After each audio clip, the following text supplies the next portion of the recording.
Some have put the number of deities in Hinduism at an astounding 330 million.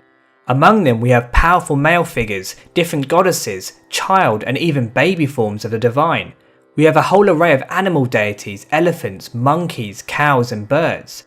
So what exactly is going on here? Why does Hinduism need so many forms of God?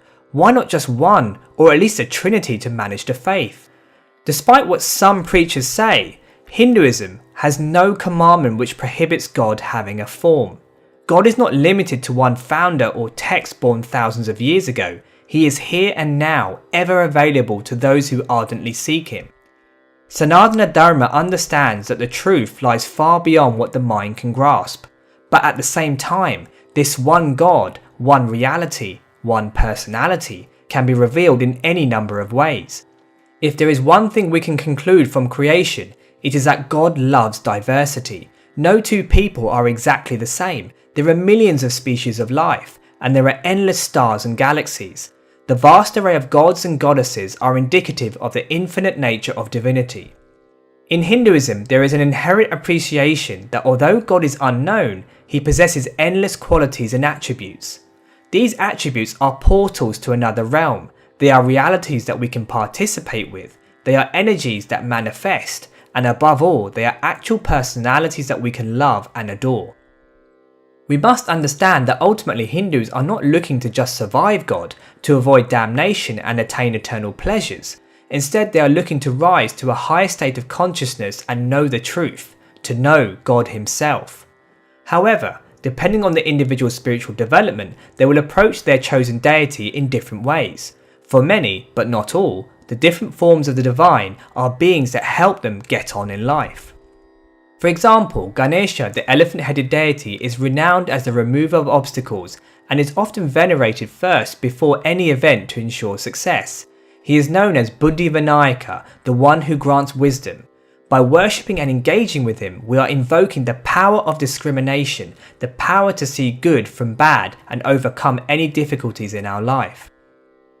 Lakshmi is the merciful goddess. She is the mother that is always giving. She encapsulates wealth, creativity and prosperity.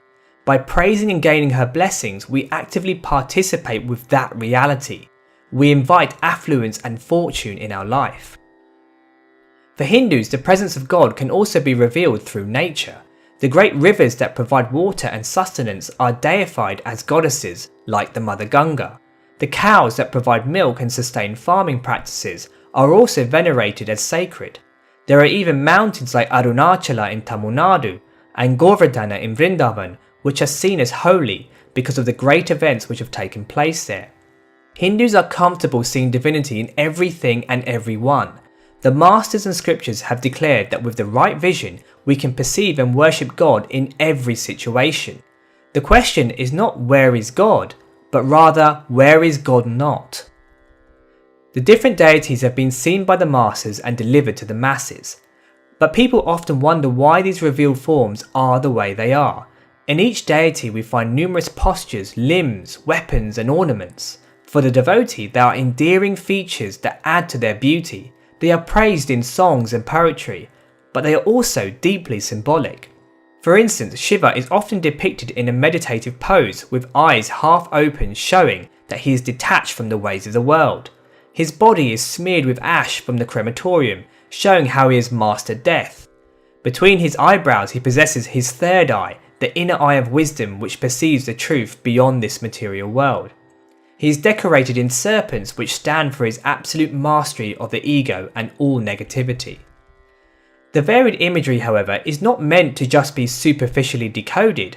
Ancient rishis understood that these symbols carry the potential to penetrate deep into our psyche and produce a profound effect. They can awaken aspects of ourself and cause a change that dry philosophy and theology could never achieve.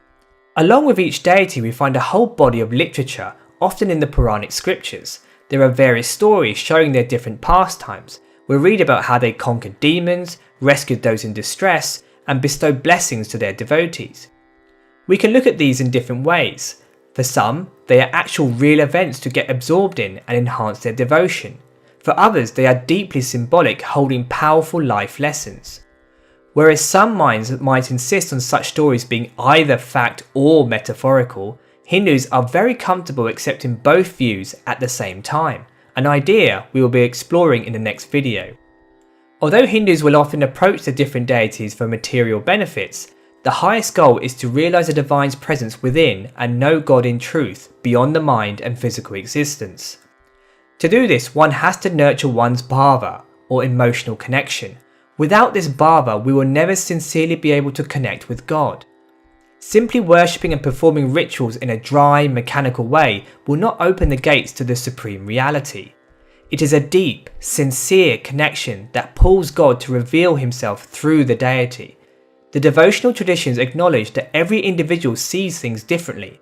There is an understanding that we all have a unique bhava and will relate to God through that particular lens. The different bhavas we carry will mean we will be attracted to various deities in different ways. For some, God has to be Krishna, the mischievous, all-attractive person who lived in Vrindavan and won the hearts of all those around him. For others, the ultimate reality is Kali, the wild, untamed mother who destroys all negativity and is ever compassionate. These ideas have led to the various devotional traditions. Vaishnavism sees Vishnu and his various manifestations as the ultimate godhead. Shaivism sees Shiva as the supreme. And the Shakta groups see the various forms of the goddess as the highest. Each tradition is a response to the feeling of devotees, and each tradition has a long lineage of masters who have embodied the highest devotional states for that deity. But the diversity doesn't just stop there. Even amongst each major deity we find even more expansions. For instance, Vishnu has a number of avatars or incarnations like Krishna, Rama and Narasimha. Narasimha is the half-lion, half-man deity, who is fierce and full of rage, ready to protect his devotees and destroy all evil influences. But even the incarnation of Narasimha has other forms. When he sits with Lakshmi, he is calm and benevolent and easily approachable. When he assumes a meditative pose, he is known as Yoga Narasimha, contemplative and introvert. So amongst the devotees of Vishnu, there will be those who are drawn to him as Narasimha, and even amongst the Narasimha devotees there will be those who connect with a specific form of him. Hence, even with one deity there can be many different variations, and each one is a specific aspect or mood of the divine and a reflection of the unique bhava of the devotee. As the Sanskrit saying goes, Yad bhavam tat bhavati, as is the feeling, so is the result. The ultimate supreme reality beyond the mind takes the form that we cherish most. The deity that best invokes an intimate, personal relationship within is known as our Ishtadeva, and of course, this will be different for every individual. In the devotional movements, we are encouraged to seek out and dedicate ourselves to the form that we hold dearest. By worshipping, surrendering, and constantly meditating on this form of God, the deity becomes awakened in our heart. It pervades our world and reality. We become fully absorbed in this form, in all its glory, then we begin to see it everywhere and in everyone. Gradually, through intense devotion, we encounter firsthand the ultimate divinity that lies beyond the mind and all material existence. This is the goal of all yoga practice. Depending on who we choose as our Ishtadev, God plays different roles. The thing to realize is that although each of the gods and goddesses embodies one aspect of the supreme reality, to the one who is fully absorbed in their chosen deity, that deity no longer becomes just a part or attribute of the ultimate. To that devotee, it becomes the completeness and entirety of God himself. Krishna says in the Gita, "However one approaches me, I approach him in the same way." If we connect with God in a superficial way, then inevitably we will invoke a superficial response. But if we give ourselves fully to that deity, then God reveals himself in full. Again, it comes down to the bhava, the depth of connection. So essentially, the infinite can reveal itself fully in an infinite number of ways. Ramakrishna saw Kali as the source of everything. Mirabai saw Krishna as the highest lord. Each saint and master realized the truth through different deities. Such masters have taught and shown that worship of one's chosen form of God is a powerful spiritual practice that makes the ultimate become intimate. As Gandhi pointed out, there are as many religions as there are individuals. We are all at different points in our spiritual journey, and we are all people who view God in a specific way. Hinduism is a culture that meets the needs of every person. It is this pluralistic and open stance that makes Sanatana Dharma unique among the world faiths. One of the greatest things that can happen to an individual is that they find that connection with their chosen deity, that they foster a deep relationship with that form of God. Such a relationship effortlessly steadies the mind and draws the distant transcendent divinity to the seeker.